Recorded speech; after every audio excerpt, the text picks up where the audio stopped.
Online scammers suck. In the last few weeks, two patients have shared with me that they were massively taken advantage of and they had money stolen from them from online scammers. I put this video together to help up your game and educate you on what to look for and what to do to prevent getting scammed. Don't turn away because all of that starts right now.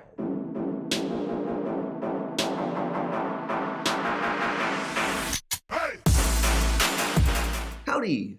Thanks for learning about MS with me, Aaron Boster. In this video, I want to talk to you about online scammers. Two of my dear patients were just massively taken advantage of. Now, truth be told, I didn't know a lot about online scams, and I've done a lot of research.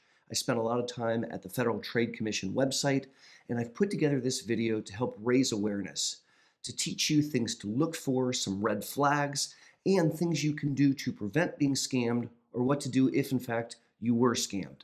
So get out a pen and paper and let's jump in. So what do? How do we avoid a scam? Well, for starters, we want to look for red flags. And here are 4 red flags that should alert you it's a scam. Scammers will pretend to be from an organization that you're familiar with. They may pretend to be an authority figure or a member of the government contacting you, stating that they're calling with the IRS or with the Social Security Department or with Medicare or with the Federal Trade Commission. They may contact you stating that they're calling from a local business that you interact with, like your utility company or your electric company. Or they may state that they're part of a charity that you've participated with before. These guys are super clever. They can research you and they can learn enough about you online oftentimes. They give the appearance of having interacted with you before. They can even be super fancy with technology and they can make the caller ID show up and state that they are from that organization. Don't fall for these tricks.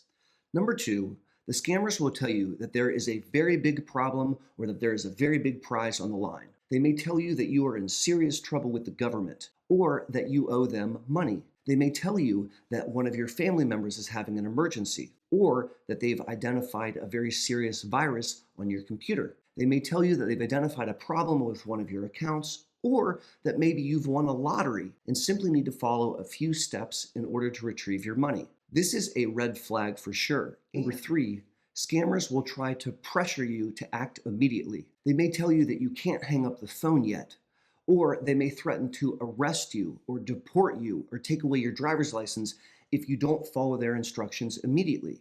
They may tell you that your computer is being corrupted as they speak and that you must act now. Scammers are taking advantage of emotional triggers, and by pressuring you, they're not giving you time to process and think, making you more apt to make errors or fall for their scams. Red flag number 4 is that scammers will oftentimes tell you a very specific way that they need paid. They'll insist that you use a form of cryptocurrency, or they want you to wire money using a particular program. They may insist that you use a certain type of payment app on your phone, or they may demand that you pay them using gift cards, reading them the numbers on the back. They may mail you a check, which will later bounce, and then ask you to deposit it and then send them back money. They're going to be very, very specific about how they want to receive their payments. So with these 4 red flags in mind, let's turn our attention to things that we can do to try to avoid being scammed.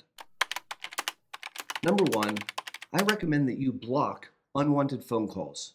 Number 2, don't share personal information. An honest organization will never ever cold call you or send you an email or a text demanding that you send them personal information like a social security card, a bank account, etc. If someone's asking you for that and pressuring you for it right now, they're scamming you. To this end, if you receive an email from a company that you do business with, even if you think it might be real, don't click the link. Use the company's actual official website to respond to them. Number 3, resist the pressure to act immediately. An honest business will always give you time to make a proper decision. If someone is pressuring you to give them the information right now, they're scamming you. In fact, I recommend you do the exact opposite. Stop, disengage, and go talk to a village member. Talk to someone that you trust, a loved one or a close friend. Before you make any decisions, run the scenario by them and see if it makes sense. Sometimes talking through it with a loved one will help raise your suspicions that, wait a second, this might be a scam. Number 4, don't pay someone in a weird way. An honest organization, or business will never demand that you pay them using gift cards that you purchase at a store, or via cryptocurrency, or via a wire transfer. An honest agency or organization will never mail you a check that will bounce and ask you to send them money back. Keep that in mind, and don't pay in a weird way. So if you've made it this far in the video, we've reviewed red flags to alert you there may be a scam and some best practices to avoid being scammed. But what happens if it's already occurred? What happens if a scammer has gotten hold of your personal information or financial information, if they have your computer passwords or account information, or if they've hacked into your phone or computer? Then what do we do? If you've paid a scammer with a credit card or a debit card, I recommend that you call the bank or the company who issued the card, explain to them that there's been a fraudulent charge, and ask them to reverse the charges and give you your money back. What happens if a scammer has made an unauthorized transfer from your bank account? Please call your bank, explain that there has been an unauthorized debit or withdrawal, and ask them to reverse the transaction to get you your money back. What if a scammer had you pay with a gift card? Number one, keep the physical gift card and the gift receipt. Number two, call the company that issued the gift card. Explain that this card was used in a scam and ask them to refund your money. What if the scammer had you send a wire transfer through a company like Western Union? Contact that company. Explain to them that there's been a fraudulent transfer and ask them to reverse the wire transfer and give you your money back. What do we do if we've paid a scammer using a money transfer app? First off, contact the company who owns the app. Explain that their app was used for a fraudulent transfer and ask them to reverse the charges. Second of all, your app was probably linked to one of your credit cards. You now need to call the credit card company and explain the exact same thing. Ask the credit card company to block the charges and reverse them to give you your money back. What if you've paid a scammer with cryptocurrency? Unfortunately, cryptocurrency is typically not reversible.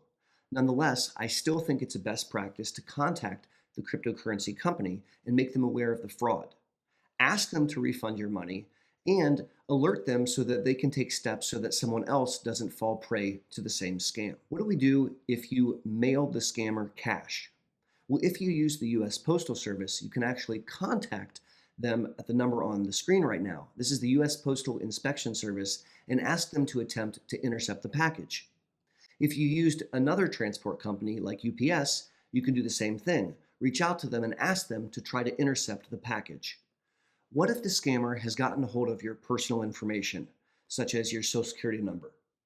I encourage you to go to the identitytheft.gov website and follow the steps there, including ways of monitoring your credit. If the scammer has gotten a hold of your username and password, you're going to want to change that password immediately using a strong password, and make sure that you're using different passwords across your different accounts. You don't want to use the same one. Lastly, what do we do if a scammer gains access to your computer or gains access to your phone or your account numbers? You want to download the most recent computer security software, and then you want to run a scan. Identify anything that shouldn't be there and get rid of it. You're going to want to call your phone company and alert them that your phone has been hacked and allow them to help you secure it. Also, as a best practice, you're going to want to call your credit card companies and financial institutions to make sure that there aren't any concerning charges. If you've been scammed, please consider reporting it.